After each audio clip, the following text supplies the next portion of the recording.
What if you could check your heart health and possible heart attack or heart failure risk in just 2 minutes, right at home, without any medical tests, no blood tests, no expensive machines, just 1 minute of exercise and a simple calculation? We call it heart rate recovery test, and research shows it can reveal important clues about how healthy your heart really is. Let's see how you can do it yourself. What you need: a pulse oximeter, a fitness tracker or smartwatch, or you can simply check your pulse manually. All you need is a timer or watch. You can check your pulse in 2 easy places: on the side of your neck or on your wrist just below the thumb. Step 1. Resting heart rate. Before starting the test, sit and rest for about 5 minutes.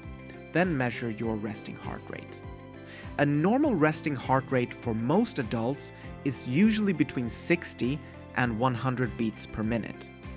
If it is above 100, it may be called tachycardia, meaning the heart is beating too fast. If it is below 60, especially below 50, it may be called bradycardia, meaning the heart is beating slower than normal. Step 2. 1 minute. Exercise. Now it's time to increase your heart rate. Do 1 minute of intense activity. You can do jogging, or can perform squats, or run up and down stairs.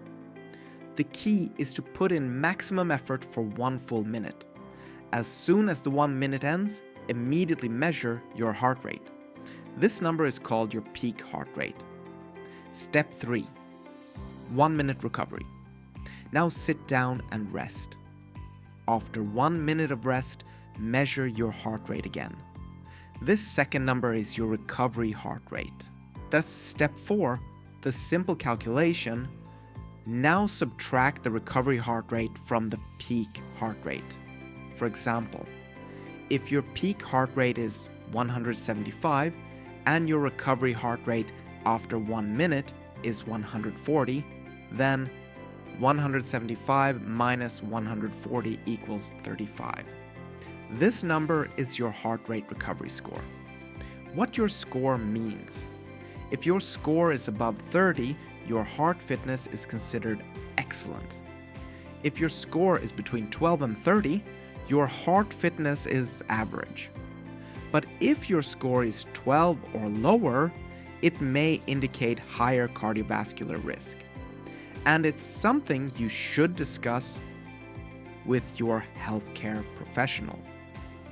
This happens because the parasympathetic nervous system, which normally slows your heart after exercise, may not be working efficiently. What to do if your score is low? If your score is low, don't be panic. But it's a good idea to pay attention to your heart health.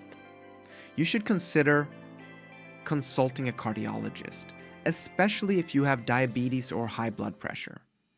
Improving your lifestyle habits, reducing stress, getting good sleep, staying well hydrated, and doing regular physical activity. Over time, these habits can help improve heart fitness and recovery. Your heart works every second of your life, so taking care of it should always be a priority. Try this 2-minute heart test at home and see what your score is. And if you found this video helpful, make sure to like the video, share it with friends, and subscribe for more science-based health content.